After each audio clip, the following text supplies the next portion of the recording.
Hepinize merhaba arkadaşlar. Bugünkü videonun konusu sanki her gün başka farklı bir video çekiyormuşçasına biraz daha teknik olacak.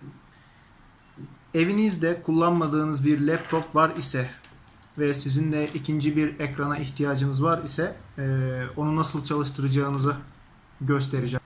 Yurt dışından şöyle bir parça aldım. Bunu niye yurt dışından aldım? Çünkü Kadıköy'deki elektronikçiler çarşısında bile tek tek sordum. Hiçbirinde yok. Yurt dışından böyle bir parça getirttim. Dolarla satıyorlar bunları. O yüzden fiyatı TL bazında değişiyor ama 112 liraya falan almıştım bunu. Evde kullanmadığımız bir laptop vardı. Ben onun monitörünü ayırdım. Daha önceden ayırdım. Monitör bu. Bakıyorum gözüküyor mu? Evet.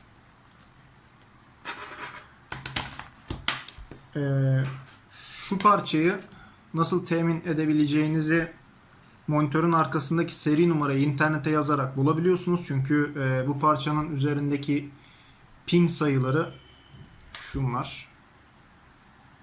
Net derse şunlar değişiyor. İşte bunların 32 pin olanları var, 40 pin olanları var. Bendeki 40 pin. Bunu satın almadan önce internetteki satıcısına da sordum. Uyumlu mu diye. Kendisi tedarikçisiyle görüştü. Yalan veya dolan bilmiyoruz. Bana bunun çalışacağını söyledi. Bunlar yurt dışından geldiği zaman arkasında yazıyor bu 12 volt DC ile çalışan bir PCB bir parça diyeyim. Bunu bugün aldım. Bu da 12 volt 3 amper çıkış veren bir adaptör. Herhangi bir elektronikçi de bulabiliyorsunuz. Bir garanti kağıdı falan var. Şu şekilde bir girişi var. Normal o eski telefonların şarj aletlerinin girişi gibi. Neye ihtiyacınız var başka? Şöyle bir dandik bir tornavida işinizi görüyor. Laptopu öncesinde açmak için. Çünkü ekran ve laptopun altında da bir sürü gerekli gereksiz vida var. Şimdi ben bu ekranı daha önceden açmıştım. Tekrar yerine sabitledim. Şimdi köşelerdeki vidalarından tekrardan bunu ayıracağım. Şimdi çok öyle harika kamera alet edevatlarım olmadığı için o yüzden arada bir videoyu kesiyorum. Şunu ayarlıyorum falan kameranın açısını. Şimdi şu köşelerdeki bakayım gözüküyor mu oradan? Gözükmüyor.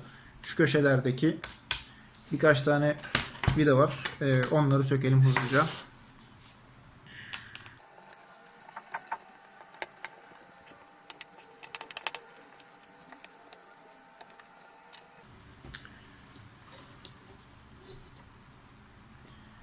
Şimdi vidalarımızı söktük. Bu bizim işimize daha sonradan yarayacak. Çünkü yine bu arkasındaki kaplamayı kullanacağım. Yine ön kaplamasını da kullanacağım. Buradaki birkaç tane kablo var. Bunların ikisi wireless adaptörüne giriyor. Laptop'taki. Bir tanesi de üzerinde mikrofon yazıyor. Şu. Siyah olan da o.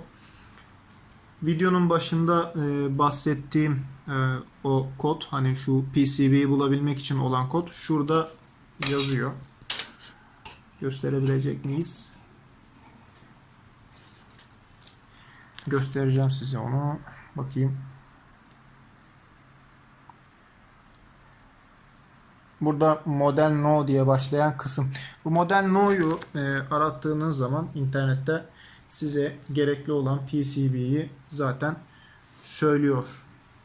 PCB'deki hemen elimize alıyoruz. PCB'deki şuradaki 40 pinli yeri de bu monitör üzerindeki, aslında bir monitör değil ekran da, yani şuraya takacağız. Daha sonra 12 volt adaptörümüzü takacağız. Daha sonra da ben DVI kablosu kullanacağım. HDMI kablosu da daha sonradan denerim. Yani DVI kablosuyla laptopumuza bağlayacağız ve çalışıp çalışmadığını da göreceğiz. Şimdi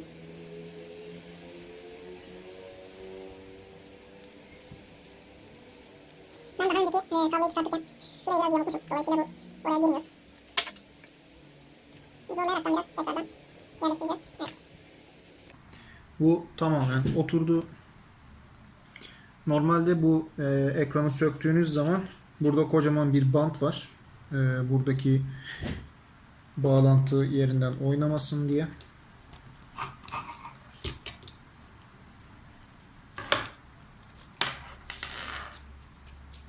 Ben o bantı daha sonradan takacağım. Bunu eski yerine alıyoruz.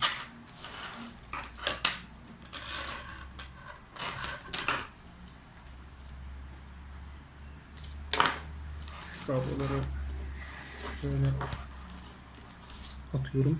Karışıklık olmasın diye.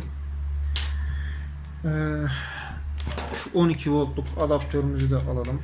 Bunun da bağlantısını yapalım.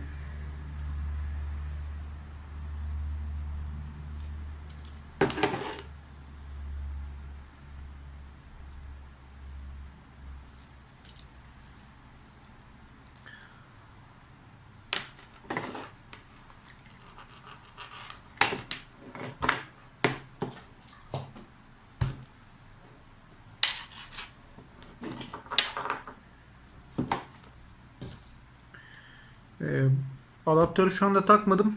Önce DVI kablosunu laptopa takıyorum. Daha sonradan DVI kablosunu monitöre bağladıktan sonra adaptörü takacağım.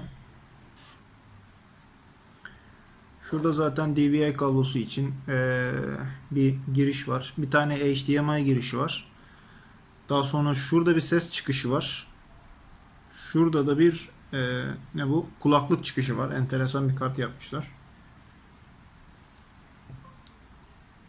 Şu anda bunu buraya taktığım zaman bilgisayar bağlantıyı algıladı. Ama tabii şu anda bunun bir karşılığını bulamıyor kendisi. Çünkü monitörde bir güç yok. Şimdi korkaraktan şunu şuraya takıyorum.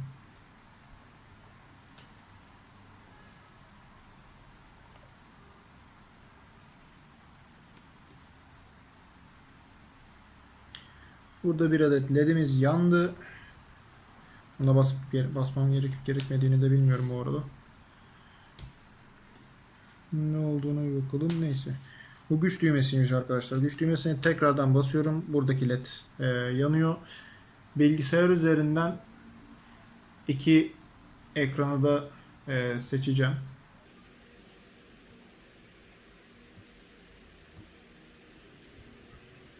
Ve evet, göt olduk arkadaşlar, çalışmıyor. Şimdi ne yapacağımıza bir bakacağım önce. Daha sonradan bir şey keşfedersem onu da sizinle paylaşacağım.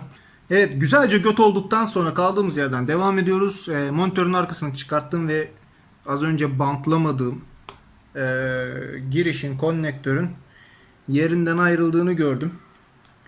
Şimdi onu tekrardan bantlayacağım. Bir tane şansıma elektrik bandı buldum. Ancak onu bantlamadan önce şuradan gücünü kesiyorum. Şuradan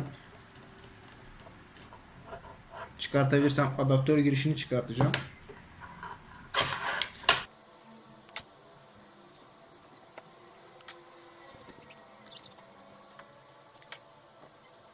Umarım hata bundandır. Çünkü de böyle bantları yapıştırıyoruz. Ondan sonra bir de sökmek gerekiyor. Okey. Fena da olmadı. Şöyle çevirelim tekrardan.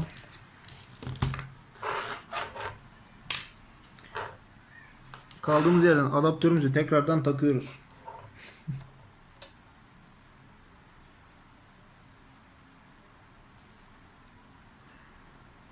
Gelen giden bir şey yok. Güç düğmemize bastık. Ve voilà. Neymiş? VGA. İşte fena değil. Şimdi şöyle bir görüntüsü var. Sizde nasıl gözüküyor bilmiyorum. Alt taraftan kesik. Bunun ayarını da şu PCB üzerinden yapabiliyorsunuz diye biliyorum. Önce onu bir deniyorum. Sonra da size anlatıyorum arkadaşlar. Şimdi buradan menü düğmesine bastığınız zaman karşınıza böyle bir dil çıkacak. Tabii ki bunun için Çince, Japonca öğrenmenize ne gerek yok. En alttakine geldiniz, bastınız, sonra tekrar bastınız, sonra buradan gelip şu ortadaki düğmelerle İngilizceyi seçtiniz. Bunlar işinize yarayacak mı? Tabii ki hayır, yaramayacak. Buradan reset'e bassanız da nedir? Yaramayacak. Dolayısıyla geliyorsunuz kendi laptopunuzdan, ekran ayarlarınızdan Intel'in grafik denetim paneli üzerinden birçok ekran seçeneğini seçiyorsunuz. Bende birçok ekran seçeneği aktif değildi. Klon ekranlar aktifti. Klon ekranlar aktif olduğu zaman ikinci kullandığınız monitöre aynı çözünürlükte görüntüyü veremiyorsunuz. Dolayısıyla bir karıncalanma oluyor ekranda. Buraya geldiniz, genişletilmiş masaüstü dediniz. Ondan sonra genel ayarlarda kendisi de seçebiliyor bunu otomatik. Veya işte sizin o söktüğünüz panel artık HD mi, başka bir özelliğe mi sahip. Buradan çözünürlüğü ayarlıyorsunuz. Daha sonra gelip uygulama diyorsunuz ve kendisi onu uyguluyor.